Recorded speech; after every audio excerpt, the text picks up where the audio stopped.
नमस्कार, आप देख रहे हैं खबर फास्ट का खास कार्यक्रम बड़ा मुद्दा और मैं हूं आपके साथ शमशेर सिंह। बर्फबारी के चलते जहां पहाड़ी इलाके गुलजार हैं बर्फ से, तो मैदानी इलाके बरसात से सराबोर हैं। पूरे उत्तर भारत में कड़ाके की ठंड ने ठिठुरने पर मजबूर कर दिया है। रबी की फसलों के लिए यह बारिश और बर्फबारी जहां फायदेमंद साबित हो रही है, वहीं बदलते मौसम में बीमारियों का खतरा भी बढ़ गया है। कोरोना का खतरा तो पहले से ही था, वहीं अब बर्ड फ्लू ने भी लोगों के मन में डर पैदा कर दिया है। किसान की बात करेंगे। जो किसान आंदोलन कर रहे हैं, धरने पर बैठे हैं, उन्हें बरसात के चलते कई सारी दिक्कतों का सामना भी करना पड़ रहा है और अगले कुछ दिनों तक ऐसे हालात बने रह सकते हैं, क्योंकि सरकार और किसानों के बीच अगले दौर की बातचीत अब 8 जनवरी को होगी और ऐसे में बरसात आई तो सौगातों के साथ साथ आफत बनकर भी ये बरस रही है।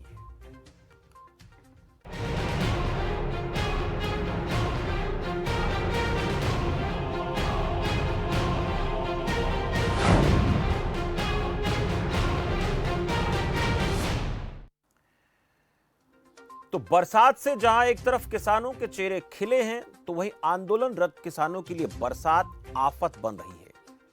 ऐसे मौसम में धरनारत किसानों के सामने क्या क्या परेशानी आ रही हैं, ये हम खुद किसानों से जानेंगे और साथ ही साथ वो खुद को सुरक्षित कैसे रखें, इस पर एक्सपर्ट से चर्चा करेंगे। इंसानों, पशु पक्षियों को बर्ड फ्लू से कैसे बचाया जाए, ये भी विशेषज्ञों से जानेंगे और जो आंदोलन में किसान बैठे हैं, उन्हें इससे क्या दिक्कत हो सकती है, ये भी हम एक्सपर्ट से समझेंगे। इसके साथ साथ कोरोना, बारिश और बर्ड फ्लू के तिहरे अटैक में क्या क्या सावधानियां आम आदमी को बरतनी है, किसानों को बरतनी है और जो लोग धरना प्रदर्शन कर रहे हैं उनको बरतनी है, उस पर भी बात होगी। फसलों के लिए यह बारिश कितनी फायदेमंद है और साथ ही साथ बारिश के और ज्यादा लाभ किसान कैसे ले सकते हैं, ये तमाम बातें आज हमारी चर्चा का विषय रहेंगी। हमारे साथ विशेषज्ञों का एक पैनल जुड़ेगा, किसान नेता हमारे साथ जुड़ेंगे, उनसे ये तमाम बातें आज हम चर्चा के तौर पर रखेंगे। और जो इस वक्त हालात बन रहे देश में, एक तरफ तो कोरोना का कहर है, दूसरी तरफ बरसात हो रही है। हालांकि बरसात के कुछ फायदे भी हैं किसानों के लिहाज से, खेती के लिहाज से, लेकिन कुछ नुकसान इस तरह से कि जो किसान आंदोलन कर रहे हैं उन्हें परेशानी का सामना करना पड़ रहा है। ठंड बढ़ रही है, ठंड के चलते कुछ फ्लू ऐसे होते हैं जो परेशान कर सकते हैं। मेरे साथ मेहमानों का एक पूरा पैनल जुड़ चुका है, मैं परिचय आपसे करा देता हूं। पहले हेल्थ एक्सपर्ट के तौर पर डॉक्टर रमेश वर्मा मेरे साथ हैं। वर्मा साहब, बहुत बहुत स्वागत है आपका खबर फास्ट पर। वरिष्ठ पशु चिकित्सा अधिकारी हैं डॉक्टर उमेश कुमार। उमेश कुमार जी, आपका भी बहुत बहुत स्वागत है खबर फास्ट पर। कृषि विशेषज्ञ मेरे साथ डॉक्टर महावीर नरवाल हैं। नरवाल साहब, बहुत बहुत स्वागत है आपका। और किसान नेता बीरबल लांबा मेरे साथ हैं। लांबा साहब, आपका भी बहुत बहुत स्वागत है इस चर्चा में जुड़ने के लिए। आज जो बात घूमेगी वो ज्यादातर खेती किसानी और जो आंदोलनरत किसान है वो, और साथ साथ बर्ड फ्लू का जो असर है वो किस तरीके से हमें झेलना है, कैसे बचना, उस पर हम चर्चा करेंगे। और आंदोलन में जो किसान बैठे हैं उनको इससे क्या दिक्कत हो सकती है, भी चर्चा का विषय रहेगा। लेकिन सबसे पहले बीरबल लांबा जी, मैं आपके पास आऊंगा। बरसात पिछले काफी घंटों से लगातार हो रही है और हजारों की तादाद में किसान अलग अलग बॉर्डर पर आंदोलन के लिए बैठे हैं। ये सभी जानते हैं कि परेशानियां तो हो रही हैं, लेकिन असल में गंभीर परेशानियां क्या क्या आप लोगों को इस वक्त नजर आती हैं, वो जानने की कोशिश करेंगे। आप लोग समाधान के लिए क्या कर रहे हैं और साथ साथ एक्सपर्ट लोगों से ये पूछेंगे कि क्या और किया जा सकता है। लांबा साहब।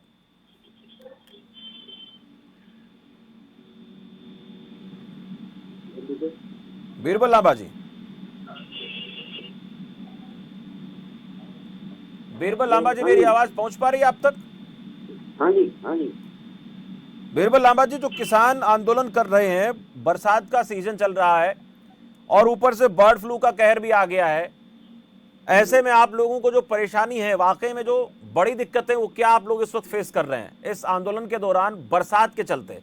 ठंड तो थी ही, ऊपर से वो एक कहावत भी है ना कि एक तो कोड़ ऊपर से खाज, यानी कोड़ में खुजली हो जाना, ये और परेशानी का कारण बन गया। पहले परेशान थे ठंड से, लेकिन अब ऊपर से बरसात ने भी आपके लिए दिक्कत पैदा कर दी। क्या क्या परेशानी आ रही है?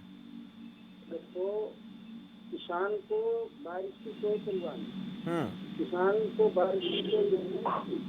आज गेहूं में जरूरत है, चने में है, चक्कों में, हर चीज में हम्म इसको जरूरत है।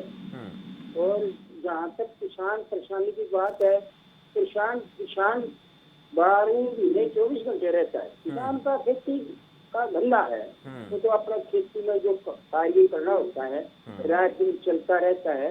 और बारिश के मामले में उसकी कोई परवाह नहीं, बारिश कितनी हो, बारिश तो अच्छा है, बारिश तो किसान चाहता है।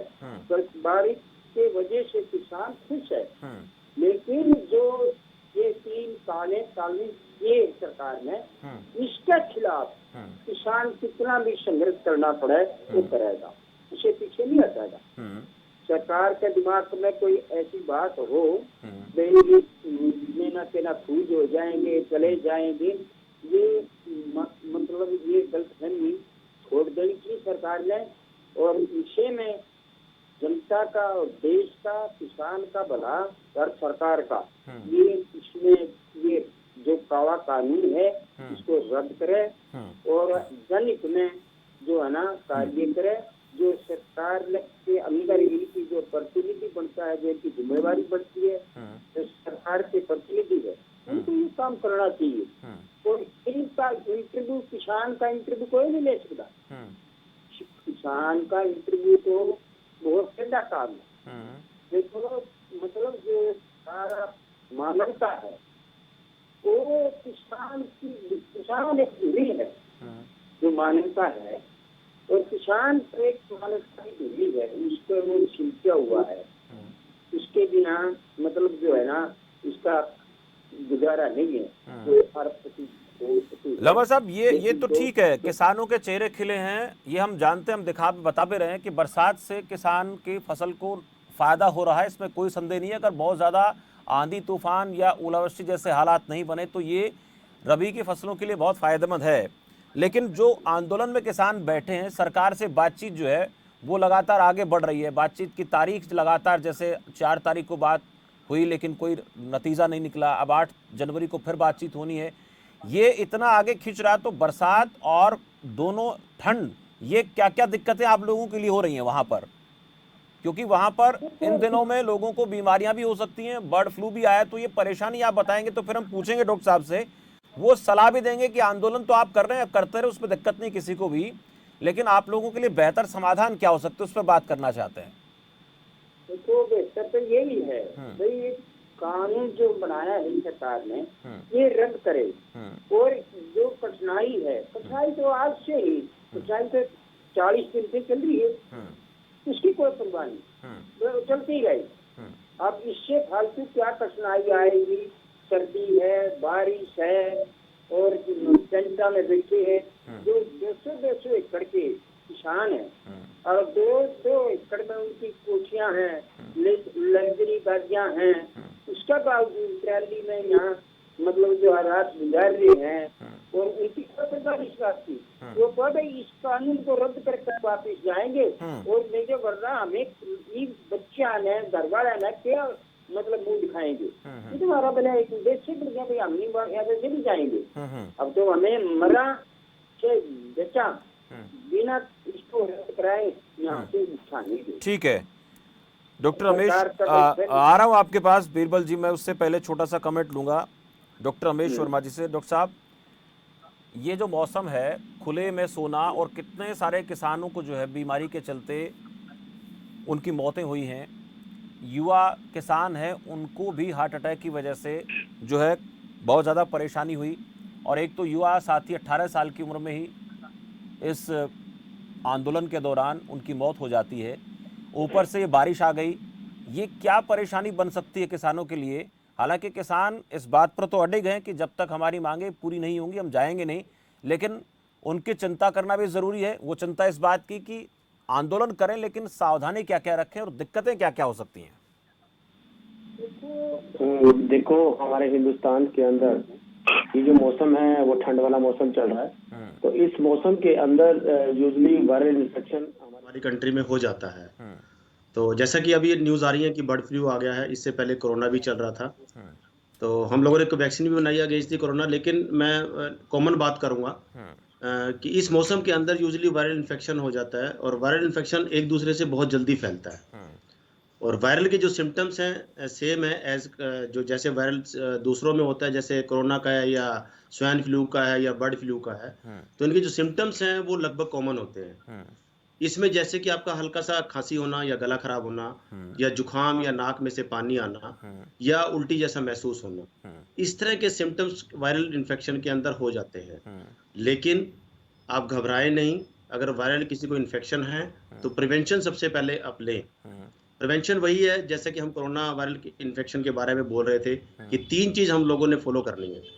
फेस मास्क लगाएं, फेस मास्क चाहे N95 हो, चाहे कपड़े का हो, चाहे सर्जिकल मास्क हो, आप फेस मास्क जरूर लगाएं अगर इस बीमारी से बचना है या कोई भी बीमारी से बचना है। मैं कहता हूँ जब भी क्राउडिंग होती है या जब भी हम गैदरिंग होती है तो ये कॉमन से इन्फेक्शन है, रेस्पिरेटरी इन्फेक्शन, निमोनिया, ट्यूबरकुलोसिस, ये कॉमन से इन्फेक्शन है जो जल्दी फैलते हैं।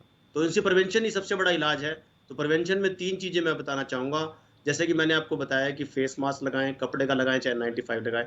दूसरा, सोशल डिस्टेंसिंग जरूर मेंटेन करें, अगर हो सके तो मोर देन 1 मीटर पे होके बात करें। और तीसरा, हमेशा आधे घंटे के बाद अपना हैंड वॉश करें, सिंपल सोप से कर लें लेकिन हैंड वॉश आपने जरूर करना। ये मेरी एडवाइस रहेगी सब भाइयों के लिए, सब हिंदुस्तानियों के लिए, सब लोगों के लिए।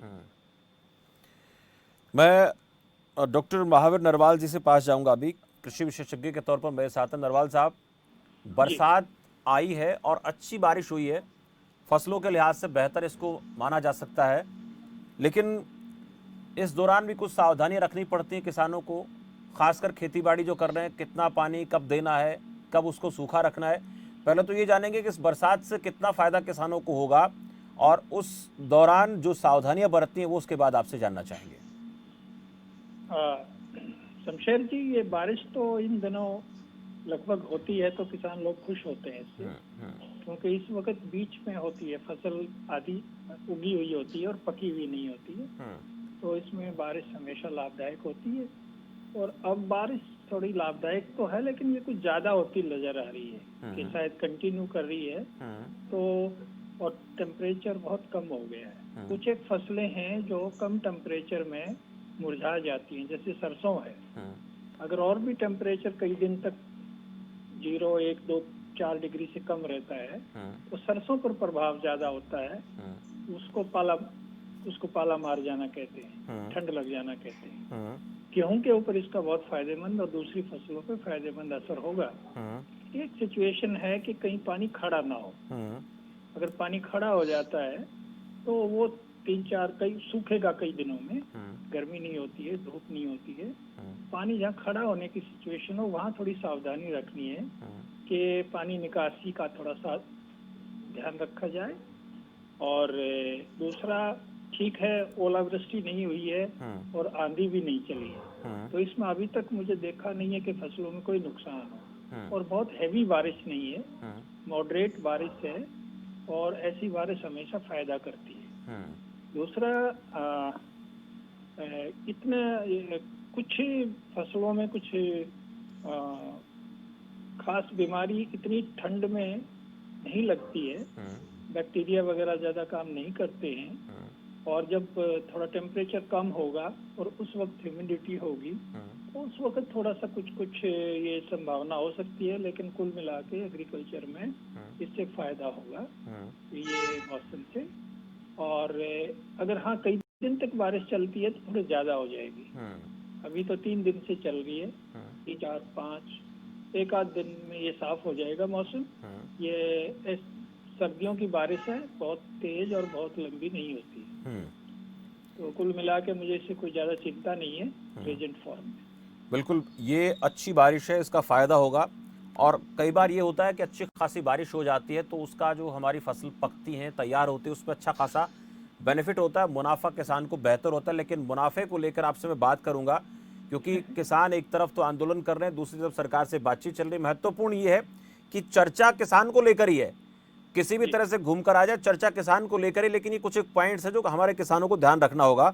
मेरे साथ वरिष्ठ पशु चिकित्सा अधिकारी डॉक्टर उमेश कुमार भी हैं। उमेश कुमार जी से पूछूंगा मैं ये कि जो इस वक्त बर्ड फ्लू का कहर हम देख पा रहे हैं वो पशुओं के लिए कितना घातक हो सकता है और दूसरा ये कि इन दिनों में, बारिश के दिनों में किसान भाइयों के पशुओं को कई सारी किसान भाइयों के जो पशु हैं उन्हें कई सारी बीमारियों का सामना करना पड़ता है। उनके खुर गल जाते हैं या फिर और कई ऐसी वायरल बीमारियां आ जाती हैं। तो क्या क्या उनकी तरफ से हिदायतें होंगी, जानेंगे। उमेश कुमार जी। प्रणाम भाई साहब जी। मेरा सभी किसान भाइयों से निवेदन ये है कि सर्दी का पहला असर जो होता है फसलों के ऊपर और जो बाहर मुक्त जीवन यापन करते पशु पक्षी प्राणी के ऊपर होता है। तो सर्दी के साथ साथ इस बार जो वायरल बीमारियां चल रही है, मुख्य रूप से बर्ड फ्लू जो अभी आया है पिछले 3 दिन से, झालावाड़, बारा और जैसलमेर क्षेत्र के कई जगह में अभी इसकी पुष्टि सिर्फ 2 जगह हुई है, बीकानेर जिला और झालावाड़ से, जिसके sample Bhopal high security lab से पुष्टि की गई है। तो यह जिस तरह से कोरोना एक प्रकार संक्रामक बीमारी है, वायरल डिसीज, उसी तरह से ये बर्ड जो क्रोज है, कौवे है, उनमें पाई गई है। अगर ये बीमारी अगर देशी अपने मुर्गियां है और अन्य पशु पक्षी है उनमें फैलती है तो उनके माध्यम से जो अपना इंसान में भी फैल सकती है। तो इसलिए जगह जगह इसका निदान करना, इसको कंट्रोल करना, वन विभाग, पशुपालन विभाग और स्थानीय प्रशासन, कलेक्टर के माध्यम से पूरा प्रबंध किया जा रहा है। और जन जागरण करने हेतु पेपर के माध्यम से, इलेक्ट्रॉनिक मीडिया, प्रिंट मीडिया लोगों को जानकारी देकर बताया जा रहा है। मुख्य रूप से इसमें एफएमडी डिसीज होती है, मुराड़ा खुराड़ा, जिसमें पाँव में छाले होते हैं, मुंह में छाले हो जाते हैं और पाँव गल जाते हैं, चलने में दिक्कत आती है, दूध प्रोडक्शन कम हो जाता है। ये भी एक संक्रामक बीमारी है। लेकिन भारत सरकार का एक महत्वपूर्ण प्रोजेक्ट चल रहा है NADRS अंतर्गत FMDCP कंट्रोल प्रोग्राम, जिसे मुराड़ा खुराड़ा बीमारी की रोकथाम हेतु अभियान चलाया जा रहा है। बीच में किसी वजह से थोड़ा रोका गया है, लेकिन सर्दी में ये बीमारी भेड़, बकरी, गाय, भैंस इनमें ज्यादा पाई जाती है। तो किसान भाइयों से ये निवेदन है कि वर्तमान परिस्थिति को देखते हुए, इस सर्दी और बारिश को देखते हुए अपनी रक्षा, अपने पशुओं की रक्षा, अपने पक्षियों की रक्षा करना है। इससे सर्वोच्च ध्यान दे और जो भी कोई अपने को अनभिज्ञता लगी या किसी प्रकार शंका है, नजदीकी पशु चिकित्सालय के अधिकारी जो है उनसे संपर्क करके ही इलाज करवाए और किसी प्रकार का रिस्क ना ले। बिल्कुल। ये इस बीच आप सबको एक बार रोकना चाहूंगा, एक बहुत बड़ी खबर आ रही है। मुरादनगर जो हादसा हुआ था उसको लेकर ताज़ा अपडेट आ रहा है, वो आपको दे देते हैं। इस वक्त एक बहुत महत्वपूर्ण खबर दर्शकों की जानकारी के लिए बता दें। Muradnagar national human right committee ने यूपी सरकार को नोटिस जारी किया है। शमशान कांड मामले में NHRC ने नोटिस जारी किया है। 25 लोगों की मौत के मामले में नोटिस जारी किया गया है। मुरादनगर की घटना पर सरकार से जवाब मांगा है। कितना बड़ा हादसा कैसे हुआ? नेशनल ह्यूमन राइट कमेटी ने यूपी सरकार को एक नोटिस जारी किया है। शमशान घाट में जिस तरह से लेंटर गिरने से 25 लोगों की मौत हुई थी, दर्जन लोग उसमें घायल हुए थे, उसके लिए ये जवाब मांगा है यूपी सरकार से। मुरादनगर की घटना पर सरकार से जवाब मांगा गया है। नेशनल ह्यूमन राइट कमीशन की तरफ से जवाब मांगा गया है। कमेटी की तरफ से यूपी सरकार को नोटिस जारी किया गया है। ये वो तस्वीरें हैं जो आप तक हम पहुंचा रहे हैं, जिसमें इतना बड़ा हादसा हुआ था और उस हादसे के चलते 25 लोग मौत के मुंह में समा गए थे। नेशनल ह्यूमन राइट कमेटी ने यूपी सरकार से यह जवाब मांगा है कि इतना बड़ा हादसा कैसे हुआ। हालांकि सरकार ने इसके लिए अपनी तरफ से कार्रवाई शुरू कर दी है, लेकिन इतना बड़ा हादसा होना ये कई सवालों को जन्म देता है। कैसे लेंटर गिरा, उसमें सामग्री का जो इस्तेमाल किया गया था वो कैसी थी, तमाम वो सवाल हैं जो सबके जहन में इस वक्त चल रहे हैं। एक और बड़ी खबर, ब्रिटिश पीएम बोरिस जॉनसन का भारत दौरा रद्द हो गया है। गणतंत्र दिवस के मौके पर वो मुख्य अतिथि के तौर पर उनको आना था। कोरोना के नए स्ट्रेन के चलते यह दौरा रद्द किया गया है। ब्रिटिश के प्रधानमंत्री बोरिस जॉनसन का भारत दौरा रद्द कर दिया गया है। भारत दौरा रद्द हुआ है। आपको बता दें कि गणतंत्र दिवस के मौके पर वो मुख्य अतिथि के तौर पर आने थे। चलिए चर्चा को आगे बढ़ाते हैं। मेरे साथ तमाम मेहमान जुड़े हुए हैं। अब एक सवाल मेरा बीरबल लांबा जी से है। बीरबल लांबा जी, आपने सभी लोगों को सुना और जो बात हो रही है वो किसानों के हित को लेकर बात हो रही है। उनके पशुओं की देखभाल कैसे हो, किसान अपनी फसलों का ध्यान कैसे रखें, अपने स्वास्थ्य का ध्यान कैसे रखें। और ऐसे मौसम में इस तरह की परेशानियां सामने आती हैं, लेकिन बारिश अच्छी हुई है, इस बारिश का फायदा किसानों को होगा और ज्यादा समय तक अगर ये बारिश रहती है तो उसका नुकसान भी हो सकता है। उसके लिए आप लोग व्यक्तिगत तौर पर किस तरह की सावधानी रखते हैं, ये भी जानना जरूरी है। और अगर उसमें कहीं कोई खामी नजर आती है तो ये हम जानेंगे डॉक्टर महावीर जी से, वो आपको बताएं भी आप लोग क्या तैयारियां करते हैं।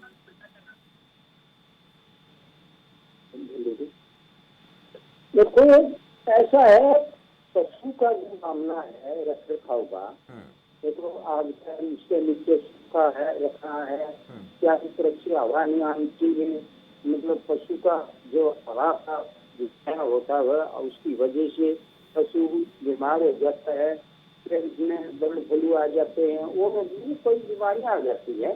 पशु को धूप में निकाल आजकल बाहर कर दे, उसको समय के अनुसार पानी पियावे, ताज़ा पानी पिलाना चाहिए, ठंडा पानी भी पीना चाहिए, मतलब कई किस्म की सावधानियां बरतनी पड़ती है। और उसका जो अच्छी तरह उसको गर्म पानी से अगर नहाना चाहे तो गर्म पानी से उसको नहाना चाहिए। तो इस प्रकार की कई बातें होती है कि किसान के लिए और पशुपालन के लिए। तो जहाँ तक ये कई बातें होती है भाई, आजकल जो इस प्रकार से अड़ियल रवैया जो सरकार ने अपनाया हुआ है, ये इनका मतलब जो है ना उद्देश्य सिद्ध नहीं होगा। किसान किसी भी सूरत में मानने नहीं दे, और मानते तो आज तक मान चलते, किसानों ने तो अपने घर जमा लिए समझो, अपना मकान बना लिए समझो, नहीं समझ तो यहाँ टिक गए। और मेरे को भी जाना था, मेरी तो पैर की चोट लगने की वजह से मैं धरना पे नहीं जा सका, मेरे पैर पर, इस वजह से धरना पे नहीं गया। लेकिन मैं तो एक किसान हूँ, किसान का बेटा हूँ, और मैं किसान का मैं इस फार्मूले को जो अर्ज करवाना चाहता हूँ। अब जब वो बार बार मोदी कहता है मैं एक क्रांतिकारी कदम उठा रहा हूँ, आपको उसको समझो, लेकिन जब हम कहते हैं भाई हमने क्रांतिकारी आपका जो कदम है, हमने क्रांतिकारी कदम की जरूरत नहीं है, हम क्यों बताते हैं? जब इतने लाखों लोग ये कहते हैं भाई हमने तेरा क्रांतिकारी कदम की जरूरत नहीं है, हमने तो ये रद्द करने चाहिए तीनों कानून, काले कानून हम नहीं चाहते। जब इतने मतलब जो दृढ़ता से कितना नुकसान हो रहा है, दिल्ली का कितना जो कच्चा माल आना चाहिए, पक्का माल बाहर जाना चाहिए, लेकिन कितने लोगों को परेशानी है, मजदूर है, किसान है, कृषि है, मतलब सभी लोग परेशान हैं। ये सारी जिम्मेवारी सरकार की है। किसान तो अपना जो वादा लेकर बैठे उस वादे के अनुसार वापिस जाएंगे, उनका वादा पूरा नहीं होगा तो देखिए। बीरबल लांबा जी, एक चीज और बता दीजिए, आपसे एक चीज और पूछना मैं चाहूंगा। किसान के हित को लेकर बहुत बार सवाल होते हैं, सर्दी, गर्मी, बरसात, आंधी, तूफान, तमाम तरह की दिक्कतें आती हैं। क्या हिंदुस्तान में ऐसी नीतियां बनी हैं किसानों के हित के ध्यान में रखते हुए कि वो अपने आप को बेहतर स्थिति में समझे? आज तक किसी सरकार ने बहुत गंभीरता से काम किया है क्या, या फिर किसान खुद ही मेहनत करता है, अपने बल पर कमाता खाता है, सरकार की तरफ से जो पॉलिसी बनती, नीतियां बनती हैं, उसका किसान को लाभ शायद ही कभी मिला हो? तो कई दफा सरकार किसान को लाभ का मतलब फायदे के लिए काम करती है। तो जिस प्रकार से डैम बनाए, मतलब बिजली के जो ये कहना प्रोजेक्ट लगाए सरकार ने, किसान का अपना काम करेगा, जो पूर्व में सरकार रही है उन सरकारों ने काम करेगा। लेकिन इसमें जो काम करे है, ये चीजें सारे मतलब जो था ना गलत काम करे है, नोटबंदी लगा लो, जीएसटी लगा लो, जितने भी जो कानून लगा लो, तो सारा जो है ना सारा जन विरोधी काम करेगा। अब कांग्रेस ने 70 साल राज किया, लेकिन उसने डैम बनाए, उसने यूनिवर्सिटियां बनाई, कॉलेज बनाए, और जो है ना ये जितने लेकिन ये कृषि कानून तो कांग्रेस भी लाना चाहती थी, ये कृषि कानून तो कांग्रेस भी लाना चाहती थी। देखो बात ये है कि वो तो लाना चाहती थी कि ना लाना चाहती थी, अगर लाना चाहती तो उसके पास मान लो बहुमत नहीं था या भाई किसी किस्म की उन्होंने उसका विरोध किया, बीजेपी ने विरोध किया, बीजेपी ने, अब बीजेपी लेकर आ गई, अब कांग्रेस विरोध कर रही है। देखो विरोध कांग्रेस नहीं करी, ये तो किसान कर रहा है। किसान करता भी, हम इसको जो है ना, किसान तो कर ही रहा है, लेकिन कांग्रेस भी कर रही है। किसान तो कर रहा है, किसान तो लगातार कर रहा है, किसान तो पिछले 90 दिनों से लगभग विरोध कर रहे हैं। लेकिन मैं तो कांग्रेस की बात भी करूंगा। आपने कहा कांग्रेस 70 साल में काम किया, कांग्रेस भी विरोध कर रही है ना। किसान को तो जैसे भाई इनको प्लास्टिक चार्ज करना, इनको तो पानी की बुछारे करना, भाई सड़कें पाड़ना, इनका जो अधिकार, जो उसके अधिकार के ऊपर मतलब कुठारघात करना सरकार ने, तो उसका समर्थन करी भाई ये सरकार इनके साथ क्यों करी, जिनका मौलिक अधिकार है या अपना आंदोलन कर सकती है। कृषि कानून को वापस लेने की बात भी तो कर रही है ना कांग्रेस। कांग्रेस ये भी तो कह रही है कृषि कानूनों को रद्द करो। ये तो बात ये है कि सभी लोग कह रहे हैं। मैं इसलिए आपसे जानना चाह रहा था बीरबल जी, हालांकि आज मसला थोड़ा सा हमारा अलग है, पर आपने कहा कि इन कानूनों को लेकर सरकार ने गलत किया, लेकिन यही काम कांग्रेस पार्टी कर रही थी, तब बीजेपी विरोध करती थी। आज बीजेपी कानून लेकर आई है तो किसान नेता तो विरोध कर रहे हैं, किसान भी विरोध कर रहे हैं, लेकिन साथ साथ में कांग्रेस पार्टी भी इसका विरोध कर रही है। ये बड़ा सवाल है, आपके पास आऊंगा मैं छोटा सा कमेंट डॉक्टर रमेश वर्मा जी से लूंगा। वर्मा साहब, आज एक आम आदमी की, किसान के स्वास्थ्य को लेकर बात हो रही है बरसात के सीजन में, और सर्दी ऊपर से हम देखते हैं कि किसान जब खेत में पानी लगाने जाता है तो बहुत ज़्यादा सावधानियां नहीं रखता है, और ऐसे में कई बार उसको बड़ी दिक्कतों का सामना करना पड़ सकता है। खासकर खान पान की बात करूंगा, बहुत ज़रूरी है उसके लिए स्वस्थ रहना। एक तरफ तो बहुत सारे लोग आंदोलन करने के लिए बॉर्डर पर हैं, लेकिन जो बाकी घर में लोग हैं वो काम करते हैं, वो चाहे पंजाब से हो, हरियाणा से, यूपी से, कहीं से भी हों, उनके लिए क्या सावधानी ज़रूरी है ऐसे मौसम में, खासकर जब ऊपर से सर्दी है, बरसात के सीजन भी चल रहा है, क्या क्या क्या ध्यान रखें? देखो, इस मौसम के अंदर यूजुअली वायरल इन्फेक्शन का फैलने का बहुत ज़्यादा खतरा होता है, और ये देखा गया है कि इस मौसम के अंदर जो स्पेशली वायरल इन्फेक्शन होता है वो बहुत जल्दी 1% टू अनदर पर्सन फैलता है। तो उससे बचने का तरीका यही है कि अपने को जब भी खांसी जुकाम हो तो मुंह पे कपड़ा लगाएं, खान पे ध्यान करें, गर्म पानी पिए, चाय पिए, कॉफ़ी पिए, सूप पिए गर्म अगर हो सके तो पॉसिबल, और खाने वाने का जो अपने घर पे रूटीन पे अपन जो खाते हैं वही खाएं, बाहर का ना खाएं, क्योंकि बाहर के खाने के अंदर कई बार वायरल इन्फेक्शन होता है तो वो आपको इन्फेक्ट कर सकता है। तो मेरी सबको एडवाइस रहेगी कि पानी लगातार पिए, बार बार पिए, गर्म पानी पिए, ताकि आपको वायरल इन्फेक्शन ना हो, और खाने में रूटीन जो खाते हैं वो खाते रहें। एक और महत्वपूर्ण बात बर्ड फ्लू है, और बर्ड फ्लू में कहा जाता है कि चिकन का सेवन ना करें जब तक ये संक्रमण रहता है, लेकिन उसके बाद भी लोग इसका इस्तेमाल करते हैं। उन्हें क्या हिदायत देंगे आप? बेसिकली बर्ड फ्लू बर्ड से ही फैलता है, और अगर हम इसका फॉर एग्जांपल अगर नहीं अच्छी तरह कुक करके नहीं खाएंगे, नहीं पका के खाएंगे, तो नो डाउट इससे इन्फेक्शन हो सकता है। कोशिश करें कि इसको ना खाएं। अगर फिर भी अगर आपका बहुत ही ज़्यादा मन कर रहा है खाने को, तो प्लीज़ मेरी एडवाइस रहेगी इसको अच्छी तरह कुकड करके फिर ही खाएं, क्योंकि ये वायरल इन्फेक्शन है, बहुत जल्दी फैलता है। इस दौरान ये सावधानी रखने की ज़रूरत है। मेरे साथ डॉक्टर महावीर जी भी लगातार जुड़े हुए हैं। महावीर साहब, एक चीज़ महत्वपूर्ण जानूंगा आपसे। फसलों को लेकर हम लगातार बात कर रहे हैं, पशु पक्षियों को लेकर भी बात हो रही है, किसान को लेकर भी इस वक्त बात हो रही है, लेकिन किसान की आमदन को लेकर आपसे पूछूंगा मैं।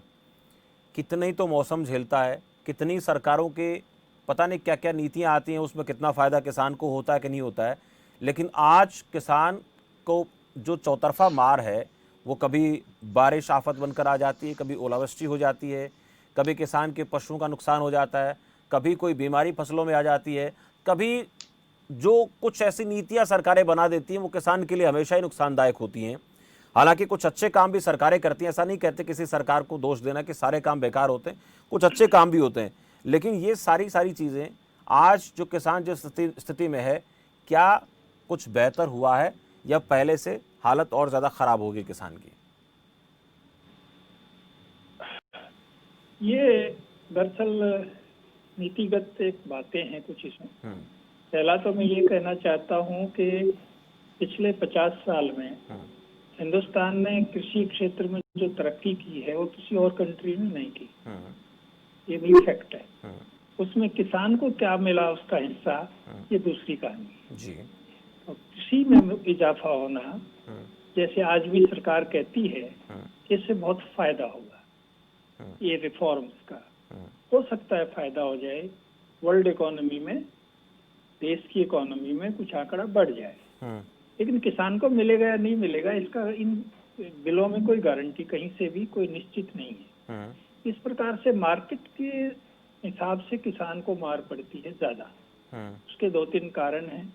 एक तो ये है कि इसका जो पैदावार है वो निश्चित नहीं हो पाती, उसके ऊपर मौसम का भी फ्लक्चुएशन होता है और मार्केट का भी फ्लक्चुएशन होता है। और इस कारण से एक तो वो निश्चित नहीं होती है, तो कभी कम और कभी ज्यादा होता है, लेकिन कुल मिला के देश का एग्रीकल्चर थोड़ा बहुत बढ़ता रहता है।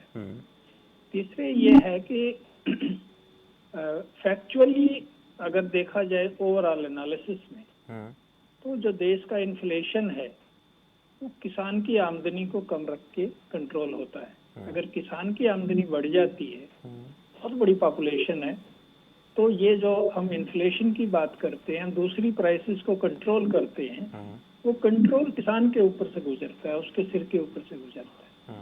फिर भी मैं ये कहना चाहता हूँ कि 60 करोड़ किसान लखपति या करोड़पति नहीं हो सकते, क्योंकि उनके पास छोटे छोटे साधन हैं। छोटे से साधन में आप करोड़पति नहीं बन सकते। तो लेकिन जीविका आपकी चलेगी और अच्छी चलेगी। अगर ये जमीन भी ना हो सकता है जीविका के लाले पड़ जाए। तो किसान इंक्रीमेंटली बढ़ सकता है, और उसके दूसरे फैक्टर हैं जो किसान की आमदनी को बढ़ा सकते हैं। कुछ रोजगार हैं, कुछ इंडस्ट्री है, कुछ और एक्टिविटी है, कुछ रिफाइनमेंट है टेक्निक्स का, कुछ साधन है, संसाधन है, उनके ऊपर भी ध्यान देना चाहिए। किसान का तो आमदनी उसके प्रोडक्शन और बेचने के ऊपर है। अगर उसका इतना प्रोडक्शन होता है कि वो बेच सकता है कुछ, तो उसको आमदनी होती है। लेकिन बहुत सारे किसान हैं जो अपने खाने जितना पैदा कर पाते हैं, तो उनके लिए एक बड़ा मार्जिनल सिचुएशन, बहुत मुश्किल है कि सीधे सीधे ट्रेडिशनल के खेती से उनके इनकम को बढ़ाया जा सके। आप ये मानिए कि पूरा का पूरा जो फॉर्चून्स हैं वो अगर 2%, 4%, 5%, 6% बढ़ जाता है, वो हर साल नहीं बढ़ता खेती में, उसकी पैदावार हर साल इतनी नहीं बढ़ती है, थोड़ी थोड़ी बढ़ती है, तो वो मार्जिनल सिचुएशन में रहता है। पॉलिसी ये होना चाहिए था कि उसको ज्यादा सब्सिडी दी जाए, ज्यादा उसकी मदद की जाए, और उसकी जमीन को ज्यादा उपजाऊ बनाने के साधन किए जाएं। कमर्शियल मॉडल जो है वो फेल होंगे इस देश में हमेशा, जैसे आज सोचा जा रहा है। ये कमर्शियल मॉडल है, बड़ा मॉडल है, कंपनी इंडस्ट्री का मॉडल है। ये छोटी छोटी किसानी में बिल्कुल कामयाब नहीं होगा, और बाद में हम इसको वापस भी नहीं कर पाएंगे। इसलिए बड़ी सावधानी से करना चाहिए था। अब जो गवर्नमेंट स्टेप ले रही है, और वो एकदम से वो उन्होंने जैसे युद्ध की घोषणा होती है ऐसे कर दिया है। कृषि के बारे में जो मैं कुछ जानता हूँ, ये बहुत बड़ा परिवर्तन होने वाला है, और पॉजिटिव परिवर्तन ये नहीं होगा। इसमें बहुत सारी बेरोजगारी पैदा हो जाएगी, बहुत सारी बेरोजगारी पैदा हो जाएगी किसानों में, और वो मजदूर भी नहीं बनेंगे, मजदूर भी बनेंगे लेकिन बेरोजगार मजदूर बनेंगे। ये मुझे इसका प्रभाव लगता है आज। बिल्कुल ये परिस्थितियां आप नजर आती हैं। चलिए छोटे से ब्रेक के लिए मुझे रुकना पड़ेगा, लेकिन उससे पहले बीरबल लांबा जी बहुत बहुत शुक्रिया हमारे साथ जुड़े, इस चर्चा में जुड़ने के लिए। छोटे से ब्रेक के लिए रुकेंगे, ब्रेक के बाद चर्चा जारी है कि इस बर्ड फ्लू से किसान को, आम आदमी को क्या दिक्कत हो सकती है, किसानों की आमदन को लेकर बात हो रही है, पशुपालक जो हैं वो कैसे ख्याल रखें, तमाम चीज़ें हैं जो आम आदमी और देश के किसान के लिए जानना बेहद ज़रूरी है। ये सब जानने के लिए बने रहे खबर फास्ट के साथ। वक्त एक छोटे से ब्रेक का है।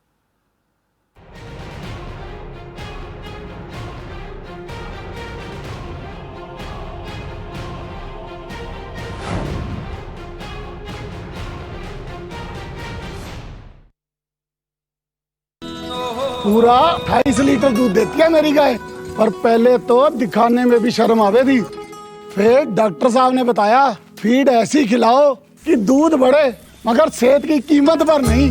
असीस मिल्क श्योर 30 भरपूर दूध देने वाले पशुओं के लिए पोषण से भरपूर आहार। इसके शक्तिशाली तत्व दूध देने की क्षमता बढ़ाते हैं, साथ ही साथ पशु की सेहत भी बनाते हैं। कंपटीशन में जाग रहेगी एक दिन। बेहतर दूध, बेहतर स्वास्थ्य, इतिहास रच दिया है भारतीय हिस्ट्री बनते देखी है सोनी स्पोर्ट्स पर। एक बार फिर से तगड़े राइवल्स भिड़ेंगे और यहाँ जो खरा उतरेगा इन टेस्ट्स में वही बन पाएगा वर्ल्ड का चैंपियन।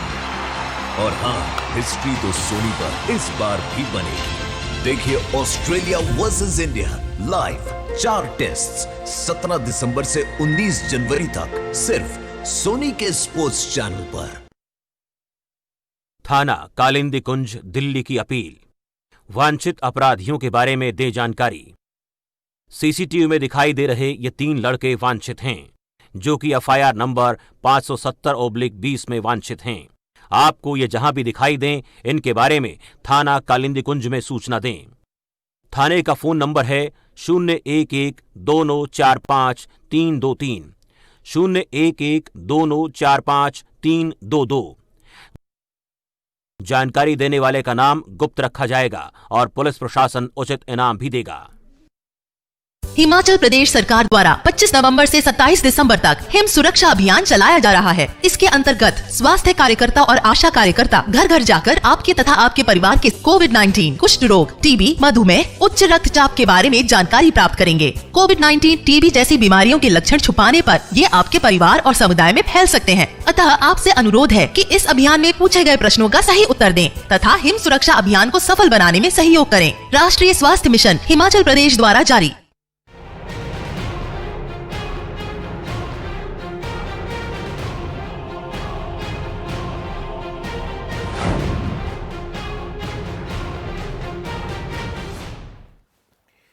ब्रेक के बाद आप सभी का स्वागत है। इस बारिश के मौसम में ऊपर से सर्दी का कहर है और जो किसान इस वक्त बॉर्डर पर अलग अलग जगहों पर प्रदर्शन कर रहे हैं, उन्हें ज़रूर परेशानी हो रही है।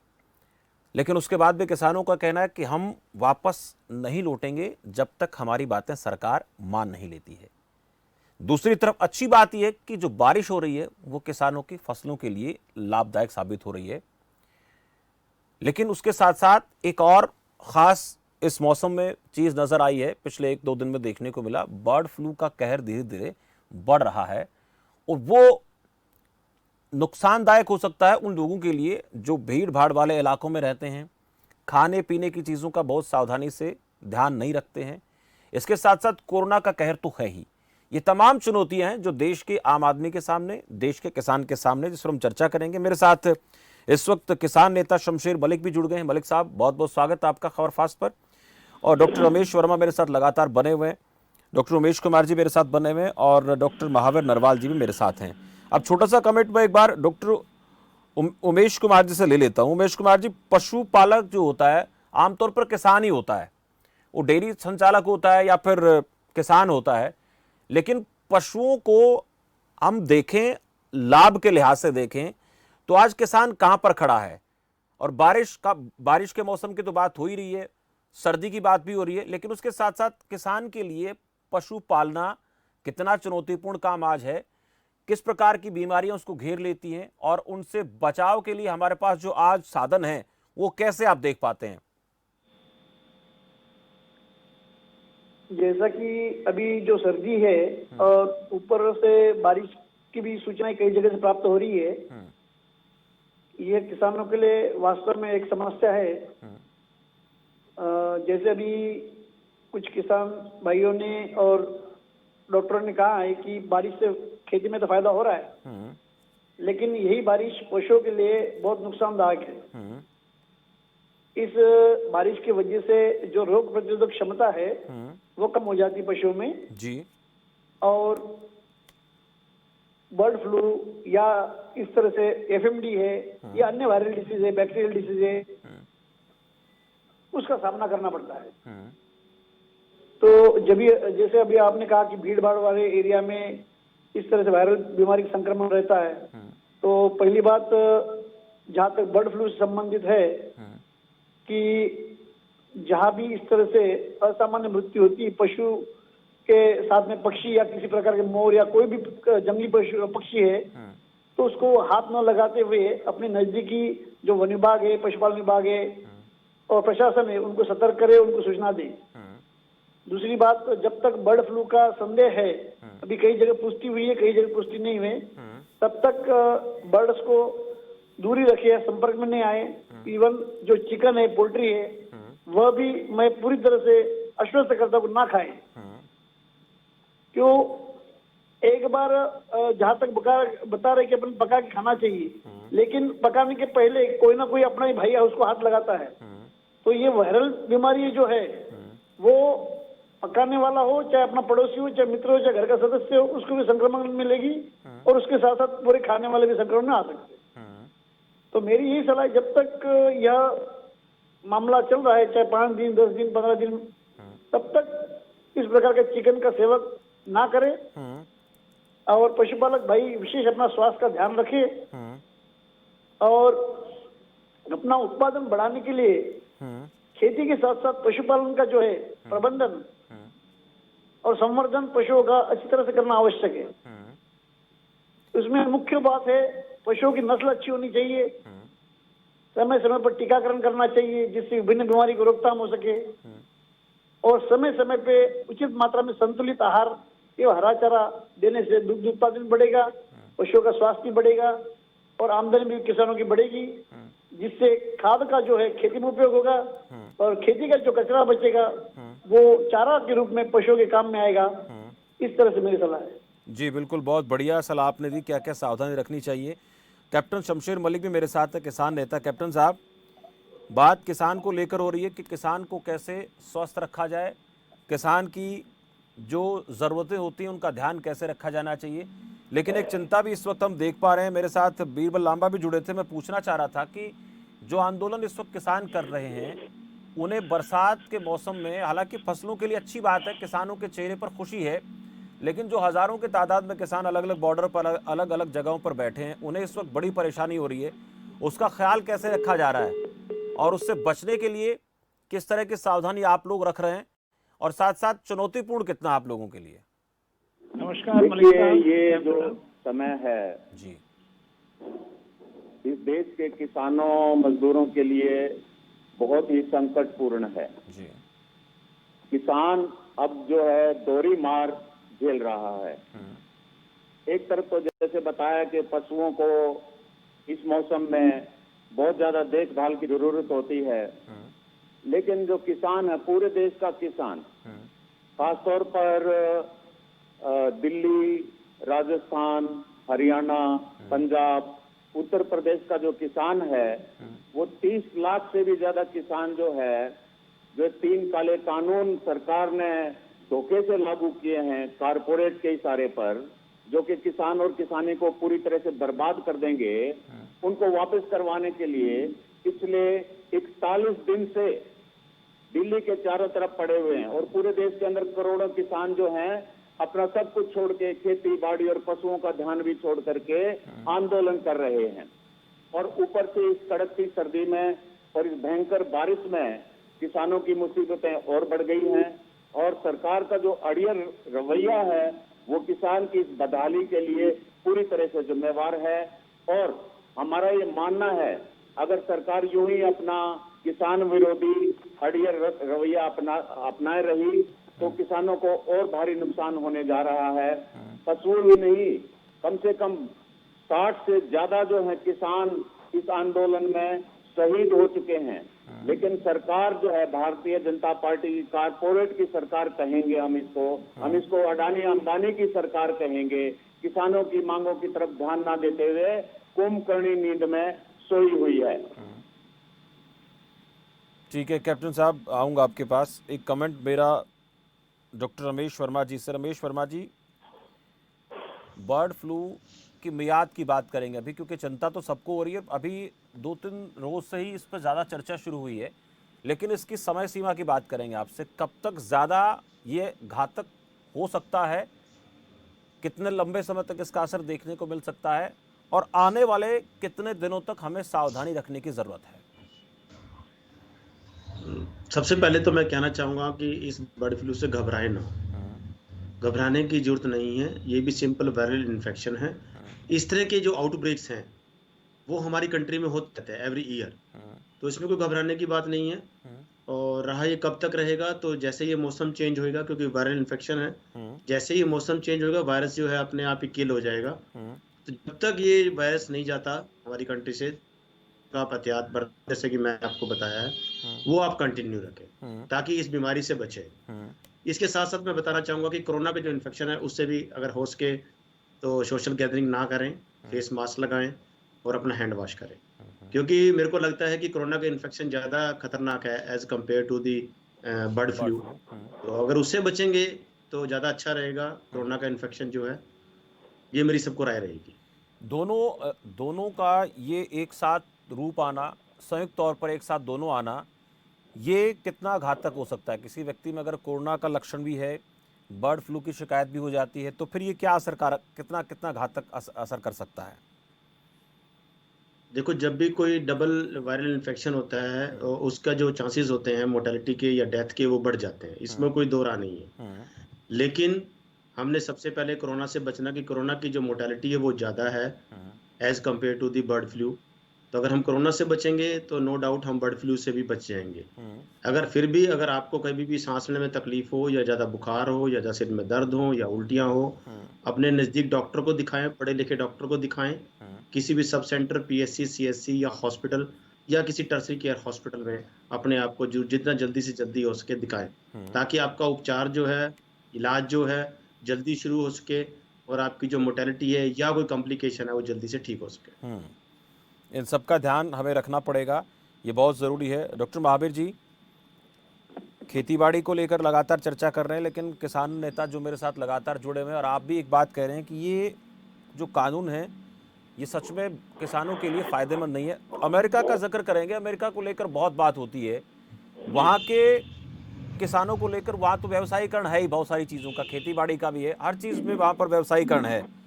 लेकिन उसके बाद भी देखा कि रिपोर्ट ये आई कि लाखों करोड़ रुपया जो है वो चाहे किसानों को सब्सिडी दे दें, लेकिन उसके बाद भी जो रिपोर्ट है वो कहती कि वहाँ का किसान कहीं ना कहीं बेहतर हालत में नहीं पहुँच पाया।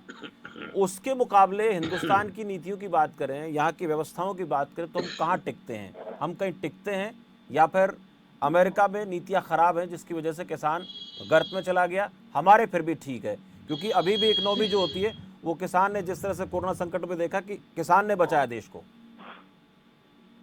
नहीं, ये देखिए, एक तो जो अमेरिका से जो कंपैरिजन करने का हमारे अंदर एक उतावलापन होता है, किसी भी डिस्कशन में अमेरिका को सामने रख के हम बात करते हैं, वो अपने आप में बहुत वाजिब बात नहीं। अमेरिका की हमारी बिल्कुल अलग अलग किस्म की कंडीशन। वहाँ पर बहुत थोड़े से लोग हैं जो एग्रीकल्चर में रहते हैं, और तो पूरा एग्रीकल्चर को बंद भी कर दिया जाए तो ज्यादा अनएम्प्लॉयमेंट नहीं फैल सकती उस देश में। और यहाँ 60% लोग से भी ज्यादा जो है ना कृषि में लगे होते हैं, इसलिए कोई भी दो नीतियां बराबर नहीं हो सकती। एक बार कोशिश की थी WTO के अंदर सबको बराबर करने की, वो भी गलत था, वो बराबर हो ही नहीं सकती, क्योंकि हमारी सब्सिडी बंद हो गई। एक देश एक कानून किसानों के लिए अपने देश में हो सकता है? जो बातें हो रही हैं सब जगह एक जैसी व्यवस्थाएं आज जो करने की बात होती है, क्योंकि अगर ये पूरे वर्ल्ड पे देखें तो वर्ल्ड पे लागू नहीं हो सकता, तो फिर अलग अलग मौसम वाला देश भारत है, यहाँ पर लगता है कि ये सारी चीजें कारगर हो सकती है। एक ही चीज बना दे, केंद्र सरकार बना दे, वो सबको एक साथ अप्लाई कर दी जाए, तो क्या ये वाजिब है? नहीं नहीं नहीं नहीं नहीं, बिल्कुल नहीं जी। आप देखिए कि अब तक एक तो किसान जो है वैसे ही इंडिपेंडेंट और वॉलंटियर होता है, और आप देखिए कि जो कृषि है वो अब तक स्टेट्स का मैटर रहा है, और वो इसी कारण से है कि देश की अलग अलग परिस्थितियां हैं, इसलिए राज्य सरकार ही अपनी नीतियां और कानून के जरिए इसको संभालेंगी। इसको ऊपर से पकड़ के एक समान नियत करना बड़ा मुश्किल है। कोई फायदे दे सकती है सेंट्रल गवर्नमेंट अगर देना चाहे तो, जैसे सब्सिडी का फायदा है, उसमें सब्सिडी कम होती आ रही है, सब्सिडी लगभग सेंटर के जिम्मे आती है, उसमें वो काम बना सकते हैं। जैसे आजकल फूड सब्सिडी बहुत कम हो गई है, दूसरी सब्सिडी बहुत कम हो गई है। अमेरिका जैसे यूरोप के देशों ने WTO में अपनी सब्सिडी सुरक्षित कर ली किसानों के लिए। वहाँ तो इसलिए भी सब्सिडी दी जाती है कि खेत को खाली रखा जाए, जो हम नहीं रख सकते। वहाँ पर ऐसा भी हो जाता है कि आप फसल भी अपनी एक खास किस्म उगा सकते हैं और आपको नुकसान होगा तो सब्सिडी के जरिए पूरा किया जा सकता है। वहाँ इंडस्ट्री के ऊपर बिल्कुल एग्रीकल्चर एक डिपेंडेंट होता है, उसकी रिक्वायरमेंट पूरी करता है और फिर खाने की रिक्वायरमेंट पूरी करता है। यहाँ तो बहुत सारे लोगों की खाने की रिक्वायरमेंट जो है वो सीधी एग्रीकल्चर से होती है, प्रोड्यूस थोड़ा सा बच जाता है और बहुत ज्यादा इसमें सरप्लस होता नहीं है।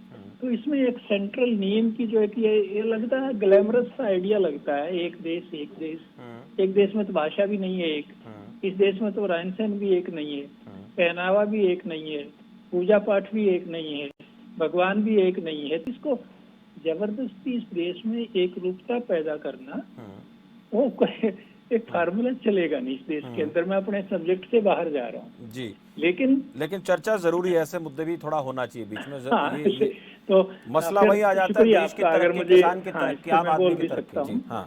हाँ, इसलिए ये जो बात कही जाती है उसके इससे कुछ नहीं होगा। मुझे तो लगता क्या है कि देखिए, दुनिया के बहुत सारे पूंजीपति थे, बहुत सारे सरमाएदार थे, उनके पास इतना पैसा इकट्ठा हो गया था इस दौरान में, उन्होंने एक WTO जैसा रूल इमर्ज हुआ कि उनकी पूंजी पर कोई कहीं पर भी रुकावट ना आए और पूरी दुनिया में फैल जाए उनकी पूंजी। तो रुकावट बैरियर्स को तोड़ दिया गया। WTO कुछ नहीं है, बैरियर्स को तोड़ता है और पूरी दुनिया में उनकी पूंजी फैल गई। हिंदुस्तान में अब ये हो रहा है, हिंदुस्तान में सरप्लस कैपिटल है, बहुत सारा सरप्लस मनी है यहाँ के सरमाएदारों के पास। उनके पास रास्ता खोलना है उनके लिए कि इस पूंजी को कहाँ लगाएं, इस पूंजी से और मुनाफा कैसे कमाएं। तो उन्होंने देखा है कि ये क्षेत्र बहुत बड़ा है कृषि का, इसमें अगर पूंजी लगाएंगे यहाँ फेल नहीं होती है पूंजी, क्योंकि सारी इंडस्ट्री और सारी सर्विसेज हिंदुस्तान में फेल हो गई कोरोना के दौरान, लॉकडाउन के दौरान। कृषि क्षेत्र तो फेल नहीं हुआ, तो वो अपनी अपॉर्चुनिटी देखते हैं कि हम अपनी पूंजी लगाएंगे इसमें। उसके बहुत बड़े ड्रास्टिक इफेक्ट होंगे मेरे हिसाब से। साइंस और टेक्नोलॉजी के बहुत बड़े बड़े प्रभाव होंगे, सारी यूनिवर्सिटीज बंद हो जाएंगी, इनकी कोई जरूरत नहीं। रिसर्च एंड डेवलपमेंट वो कंपनियां अपने आप कर लेती हैं। सीड इंडस्ट्री जो है वो कम्प्लीटली प्राइवेटाइज हो जाएगी, यानी गवर्नमेंट बाहर निकल जाएगी, ना वो अनाज खरीदेगी, ना वो सब्सिडी देगी और ना ही आपका जो वितरण है अनाज का उसको रख पाएगी। तो बड़े बड़े प्रभाव आप देख लीजिए। अगर सरकार अनाज नहीं खरीदेगी तो भंडारण कैसे होगा और उसका डिस्ट्रीब्यूशन कैसे होगा। बिल्कुल, एक बहुत अहम बात आपने कही है डॉक्टर साहब कि हालत इतने खराब हो सकते हैं अगर सरकार इन कानूनों को वापस नहीं लेती है तो, कि देश में खेतीबाड़ी एक रोजगार का बहुत बड़ा माध्यम है। हालांकि वो बहुत बड़ा रोजगार नहीं है, लेकिन छोटे छोटे खेती वाले जो लोग होते हैं अपना पेट पाल लेते हैं, उन्हें नौकरी की जरूरत नहीं है, पशु पाल लेंगे, अपना 2 एकड़ में खेती कर लेंगे, 1 एकड़ में सब्जी लगा लेंगे, आधे में फूलों की खेती कर लेंगे। उन लोगों के ऊपर संकट आ सकता है। ये बात, ऐसी चिंता, छोटा सा कमेंट में लूंगा कैप्टन साहब आपसे, ये चिंताएं आप लोगों को कितनी वाजिब नजर आती हैं? देखिए, आप लोग लगातार आंदोलन कर रहे हैं, लेकिन जो बातें महावीर जी ने बोली हैं ये होगा, इस तरह की आशंकाएं जताई जा रही हैं। छोटा सा कमेंट आपका सर, फिर कार्यक्रम समाप्ति की ओर है, समय बहुत कम है। जी, मैं डॉक्टर महावीर नरवाल जी की बात से पूरी तरह से सहमत हूँ कि भारत को अमेरिका के साथ कंपेयर नहीं किया जा सकता। यहाँ जो सरकार की मंशा और जो उनकी प्लानिंग में, कृषि के बारे में उनके ज्ञान में भी पूरी तरह से बहुत बड़ी कमी है। सब्सिडी भी पूरी तरह से किसानों को नहीं मिल रही है, वो ऑन पेपर है। और दूसरी जो सरकार की मंशा है इन कानूनों को लागू करने में, जिस तरीके से कोरोना काल में जल्दबाजी में, इसके आड़ में, कोरोना की आड़ में अध्यादेश लेके आए, और हम तो खुल के ये कहते हैं ये अध्यादेश नहीं, ये तो मतलब फतवा था, जिसका ना लोकसभा में कोई चर्चा हुई ना राज्यसभा में हुई। राज्यसभा में तो अल्पमत में थे, पार्लियामेंट्री स्टैंडिंग कमेटी में भी नहीं गई, और 40-50 दिन से किसान इसमें आंदोलन कर रहे हैं। और ये जो तीनों काले कानून हैं, ये पूरी तरह से, मैं फिर कह रहा हूँ कि ये कारपोरेट के लिए हैं और इसकी प्लानिंग पिछले कई साल से चल रही है और एकदम से ये लागू नहीं करे गए हैं। सरकार की मंशा पूरी तरह से गलत है और खराब है जी। और किसानों की जो मांग है वो पूरी तरह से जायज है और सरकार को ये कानून तुरंत वापस लेने चाहिए जी। कैप्टन साहब, रोकूंगा। इस देश का किसान जो है अपने काम में वापस जाए और कृषि को सही से प्रोत्साहन देने की जरूरत है, सब्सिडी देने की जरूरत है, सरकार को इसकी तरफ ध्यान देने की जरूरत है। ऐसा लगता है कि इस पूरी सरकार के अंदर कोई भी कृषि के बारे में सही से ज्ञान बिल्कुल ऐसा किसान नेताओं जैसे आप लोगों का कहना है और ऐसी ऐसी बातें डॉक्टर महावीर नरवाल की तरफ से भी आई हैं। मैं रोकूंगा आप लोगों को। मैं पहले आप लोगों का धन्यवाद करना चाहूँगा। वर्मा साहब बहुत बहुत धन्यवाद आपका। उमेश कुमार जी आपका भी बहुत बहुत शुक्रिया। डॉक्टर महावीर नरवाल जी बहुत बहुत धन्यवाद आपका। मलिक साहब बहुत बहुत शुक्रिया आपका इस चर्चा में जुड़े आप मेरे साथ। आज थोड़ा अलग अलग एंगल से चेंज करके हम बात कर रहे थे, लेकिन मसला वही था कि जो किसान आंदोलन कर रहे हैं उन्हें इस मौसम में, इस बर्ड फ्लू के दौर में क्या दिक्कत आ सकती है। तो हमने सुझाव दिया, जो पैनल में हमारे साथ लोग थे, कि आप लोग थोड़ा सावधानी रखें, खाने पीने चीज़ों का जो आप इस्तेमाल करते हैं साफ़ सफाई के साथ करें और मास्क लगाकर ज़रूर रखें।